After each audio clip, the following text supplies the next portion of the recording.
14 साल बच्ची के साथ रेप हुआ, किसी की ज़मीन में ये मज़ारे हैं, बतौर काम करते हैं। चाचू असी लुटे गए। मैं जनाब कॉल की 15 ते। किसने ज्यादती की? अवैस और आसिफ।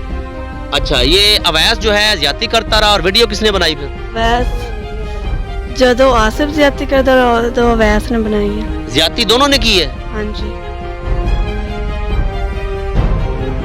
अस्सलामुअलैकुम नाज़रीन, आप देख रहे हैं BNA न्यूज़ और पाकिस्तान समेत दुनिया भर के तमाम सुनने और देखने वालों को उमर अजमल सियाल का सलाम। मुरेवाला के एक नवाई गांव है 213 EB, जहां 14 साल बच्ची के साथ रेप हुआ, किसी की ज़मीन में ये मज़ारे हैं, बतौर काम करते हैं यहाँ मजदूरी, और यहाँ 2 रईसज़ादों ने, 2 ज़िम्मेदारों के बेटों ने जो है वो ज़्यादती की। वो इलाका छोड़कर दर बदर की ठोकरें खा रहे हैं। आप इनके क्या लगते हैं? आप इन्हों अपनी टूअल ते बहाया, आप दी वेली वल के दी टूअल ते बहाए है जी।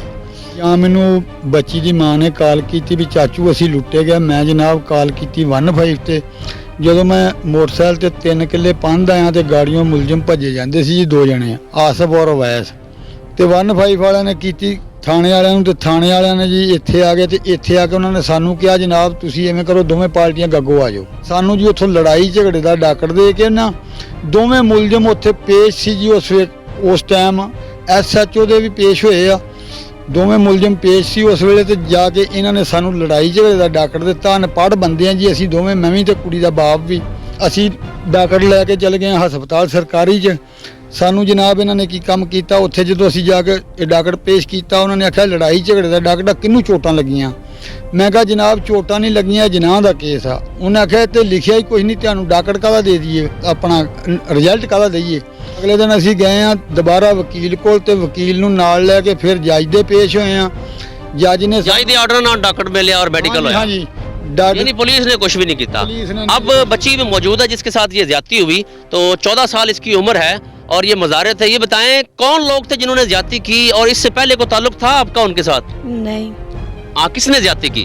अवैस और आसिफ। अच्छा, ये अवैस जो है ज्यादती करता रहा, और वीडियो किसने बनाई फिर? अवैस जदों आसिफ ज्यादती करता रहा तो अवैस ने बनाई है। ज्यादती दोनों ने की है। हाँ जी। यानी पहले ज्यादती किसी और ने की और उसने वीडियो बनाई, फिर उसके बाद दूसरे ने ज्यादती की और उसकी जगह दूसरे ने वीडियो बनाई। हाँ ठीक, उसकी वालदा मौजूद है। ये बताएं बाजी, कब से जलील हो रहे हैं? 1 महीने से कोई इंसाफ भी मिला है कि नहीं? नहीं, सानू कोई इंसाफ नहीं मिला। 1 महीना तो 4 दिन हो गए। मेरा बंदा मजदूरी करदा, असा उदों तो बैठे हाँ, ना कोई काम करते पे हाँ। बच्चे साढ़े कि धक्के खाते फिरते, सानू कोई इंसाफ नहीं मिला। वालिदैन के साथ ए दसो ज्यादती हुई, ਤੁਹਾਨੂੰ किस तरह पता चलिया? कौन पहले पहुंचा सी?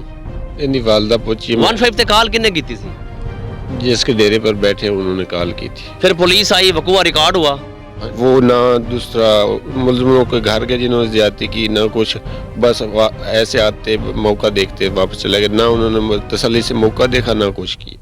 यानी कोई इंसाफ होने तक कोई नहीं मिला? नहीं, मुल्ज़िम अरेस्ट नहीं हुए? नहीं, उनके पास बैठे रहे मुल्ज़िम, मेरी आंखों के सामने बैठे रहे, नहीं उन्होंने पकड़ा, कोई कोशिश नहीं किया।